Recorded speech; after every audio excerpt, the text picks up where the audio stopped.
நம் தேவனாகிய இயேசு கிறிஸ்துவினால் உங்களுக்கு கிருபையும் சமாதானமும் சந்தோஷமும் உண்டாவதாக. இன்னைக்கு ஆவி ஆத்துமா சரீரத்தை குறித்து நாம பார்க்கவிருக்கிற வேத பகுதி ஏசாயா 26 அதிகாரம் 9வது வசனம் முதல் பாதி. Isaiah chapter 26 verse 9 first half.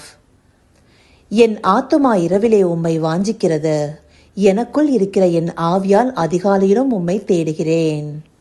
இந்த வசனத்துடைய துவக்கத்துல ஏசையா தன்னுடைய ஆத்துமா இரவுல தேவனை வாஞ்சிக்கிறதுன்னு சொல்றாரு.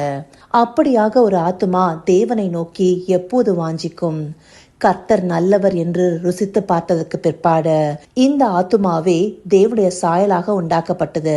அது பாவத்தில் விழுந்து தேவனுடைய சாயலை இழந்து போனாலும் அந்த சாயலை திரும்ப பெற்றுக்கொள்வதற்கு அது எப்பொழுதுமே ஒரு காத்திருப்போடு இருக்கும். அதனாலேயே நம்முடைய ஆத்துமா தேவனை நோக்கி வாஞ்சித்து காத்திருக்கும். அதனால்தான் சங்கீதம் 42வது அதிகாரம் முதல் வசனம், மானானது நீரோடைகளை வாஞ்சித்து கதறுவது போல தேவனே என் ஆத்துமா உம்மை வாஞ்சித்து கதறுகிறது சொல்லுது. அப்படியாகவே நம்முடைய ஆத்மாவானது தேவனுக்கு காத்திருக்கிறதாக வாஞ்சிக்கிறதாக இருக்கும். சங்கீதத்துல இன்னும் அநேக வசனங்கள் நம்முடைய ஆத்துமாவானது தேவனை நோக்கி காத்திருக்கிறத பற்றியும் தேவனுக்காக தாகமா இருக்கிறத பற்றியும் குறிப்பிட்டிருக்கோம். அந்தபடியாக நம்முடைய ஆத்மா தேவன் இன்னார் என்று அறிந்து கொண்ட பிற்பாடு அவரை நோக்கி காத்திருக்கவும் அவர் மீது பற்றுதலா இருக்கவும் ஏற்கனவே இளைப்பாறுதலை குறித்து பார்த்த பகுதிகளில் நம்முடைய ஆத்மாவானது தேவனுடைய சமூகத்திலே இளைப்பாறுதல் அடைகிறதுங்கிறத பார்த்திருக்கிறோம். அப்படியாக நாம ஜெபத்துல தேவனோட ஐக்கியப்படும் போது முழு மனதாக தேவனை நோக்கி பார்க்கும்போது நம்முடைய ஆத்மாவுக்கு இளைப்பாறுதல் கிடைக்கிறது. நாம கலங்கி போன தொய்ந்து போன விடாய்த்த ஆத்மாவாக தேவனுடைய சமூகத்துல வந்து அவரை நோக்கி உண்மையாக பார்க்கும்போது அவர் அதை சம்பூர்ணமடைய பண்ணுவார். அந்த ஆத்மாவானது இளைப்பாறுதலை பெற்றுக்கொண்டதாக இருக்கும். அப்படியான சமாதானத்தை தேவ சமூகமே நம்முடைய ஆத்மாவுக்கு கொடுக்க முடியும். அதனாலேயே இந்த வசனத்துல ஏசையா தன்னுடைய ஆத்மா இரவுல தேவனை நோக்கி வாஞ்சிக்கிறதுன்னு சொல்றாரு. இரவுல மாத்திரம் இல்ல, அவருடைய ஆத்மா எப்பொழுதுமே தேவன் மேல பற்றுதலா இருக்குங்கிறத அவருடைய புஸ்தகம் நமக்கு தெளிவாக காண்பிக்குது இல்லையா? அடுத்தபடியா இந்த வசனத்துல, எனக்குள் இருக்கிற என் ஆவியால் அதிகாலையிலும் உம்மை தேடுகிறேன். இந்த வசனத்துல எனக்குள்னு சொல்லும் போது தன்னுடைய சரீரத்திற்குள்ளார இருக்கிற ஆவினால்னு சொல்றாரு. அப்படியாக நம்முடைய சரீரத்திற்கு தேவன் ஜீவ சுவாசத்தை கொடுத்தாரு.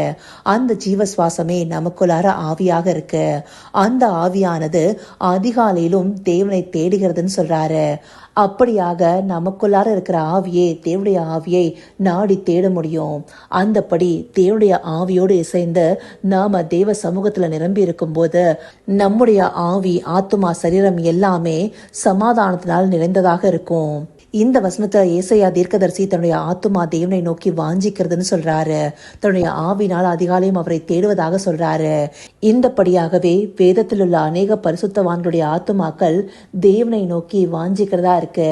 அதற்கு தாவீது, தானியேல் போன்றவர்கள் சிறந்த உதாரணமா இருப்பாங்க.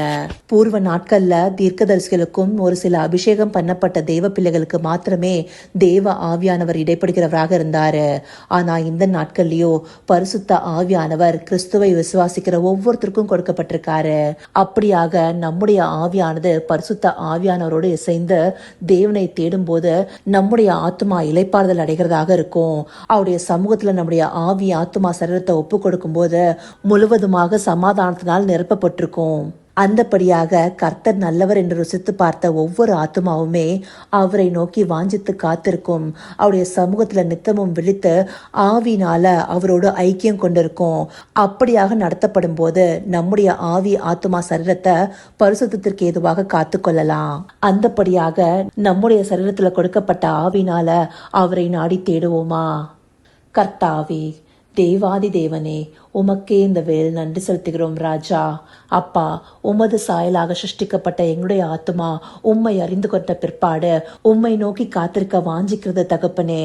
அப்படியாய் நீர் எங்களுக்கு கொடுத்திருக்கிற சரீரத்தில் இருக்கிற ஆவினால உம்முடைய ஆவியானவரோடு இசைந்து உம்மை அனோதினமும் தேடுகிற பிள்ளைகளாக நாங்க ஒவ்வொருவரும் மாறணும் தகப்பனே. ஆம் ராஜா, அந்தபடியாக எங்களுடைய ஆவி ஆத்மா சரீரத்தை பரிசுத்தத்திற்கு ஏதுவாக காத்துக்கொள்ள தேவரீர் எங்களுக்கு தயவு பாட்டுங்க. அப்படியே நீங்க நடத்த போகிற கிருபைக்காய் நன்றி. சகலவித துதி மகிமை கனம் யாவும் ஒருவருக்கே செலுத்துகிறோம். இயேசு கிறிஸ்துவின் மூலமாய் வேண்டிக் கொள்கிறேன் பிதாவே. ஆமேன், ஆமேன்.